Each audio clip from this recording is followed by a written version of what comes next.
I'd like to start by offering a tribute to President George H.W. Bush.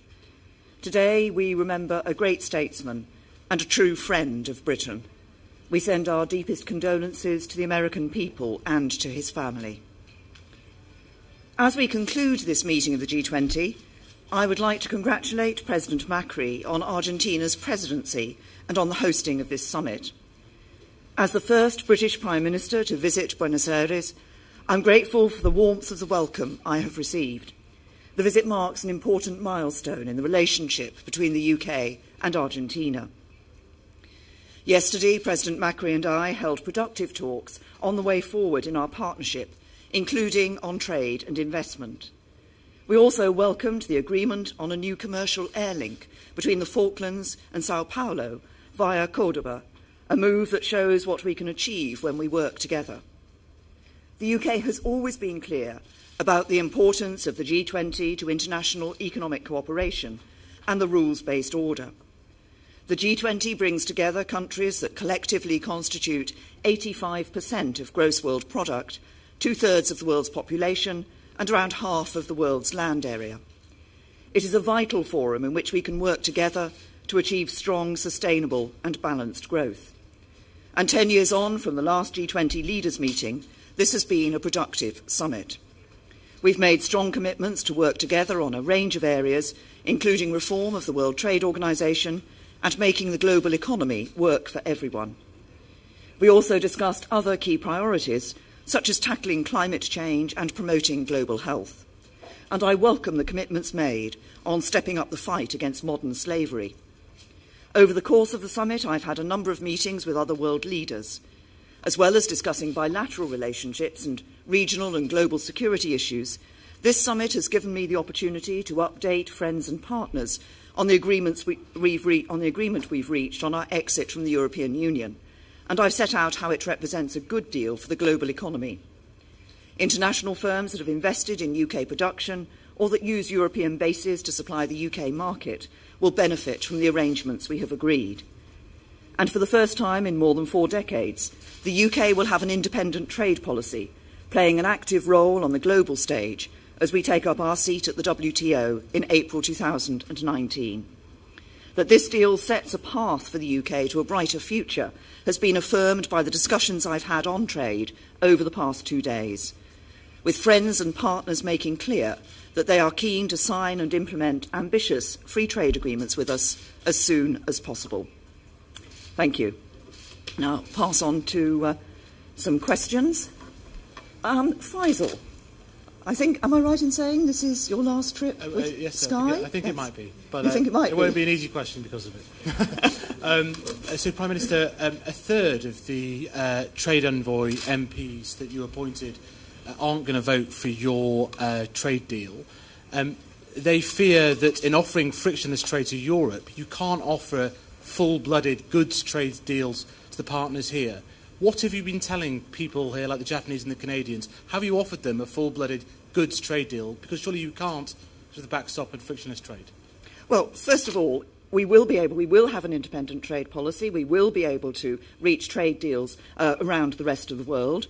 When we looked at the proposal that we put forward in the summer in relation to frictionless trade, we specifically asked the question as to whether that would, for example, enable us to join the CPTPP, and the answer was yes. And we have had discussions with, and I've had discussions with a number of colleagues, world leaders today, with Shinzo Abe from Japan, with Justin Trudeau from Canada, and with others about the possibility of those free trade deals.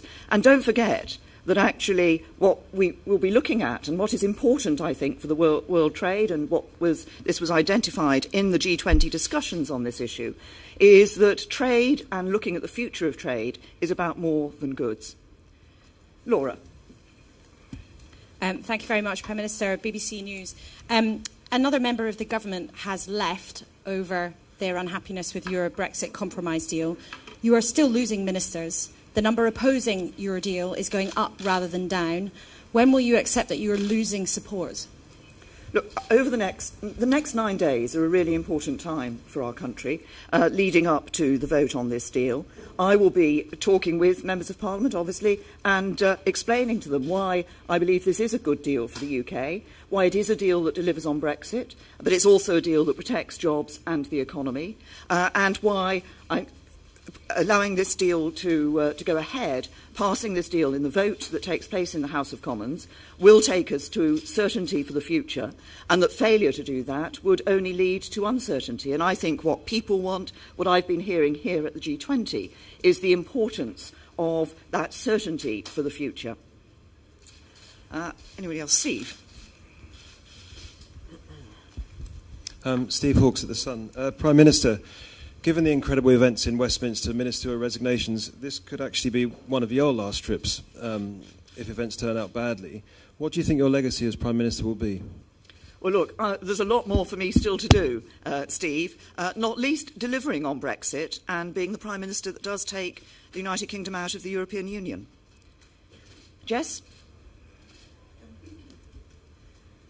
Thank you. Jessica Algott from The Guardian. Prime Minister, you've always said that the relationship with Saudi Arabia means that we can ask the tough questions. The Crown Prince might be directly connected with a murder. Did you ask him directly that tough question? And if not, why not? Well, it is absolutely the case that the relationship we have with Saudi Arabia means that we are able to raise issues that are difficult issues with them and to be clear with them on our views on things and our concerns about things. What I said to the Crown Prince yesterday was the importance of a full, credible, transparent investigation that identifies those who were involved and the importance of ensuring that those who were involved are held to account. That is the message that we have consistently given since the incident, since the terrible murder of Jamal Khashoggi, and it's a message that we will continue to give. Andy. Andy Woodcock from the Press Association. Prime Minister, Shinzo Abe today asked you to help ensure that there would be no deal Brexit. Did he explain to you exactly what he fears might happen if no deal does come about? And were you able to reassure him that you will make sure that won't happen? Well, I'm presenting a good deal to Parliament. I've negotiated a good deal. When we have been going through this process of negotiation, of course, I've been listening to and talking to businesses across the UK and indeed across the European Union, including Japanese businesses that are invested in the UK. One of the key messages they've given is about the importance of being able to maintain a good trade relationship with the European Union once we've left. That is what the deal that's been negotiated delivers. That's why I say I believe it's good for the UK and the EU, but I believe it's also good for the global economy. And now I'll take a last question. I think is Natalia from La Nación here. Yes. Hi, yes, sorry, Natalia Pegoraro from Argentine newspaper La Nación. I'd like to ask you, how do you imagine the relationship between the UK and Mercosur will be, and the UK and Argentina will be after Brexit? Yes, well, on the Mercosur issue, of course, we have been encouraging the EU to actually finalise its arrangements, which have been being under discussion for some time for a trade relationship between the EU and Mercosur. I was very pleased to be able to have a discussion with President Macri yesterday on the future relationship between Argentina and the UK. That relationship is developing, it is growing.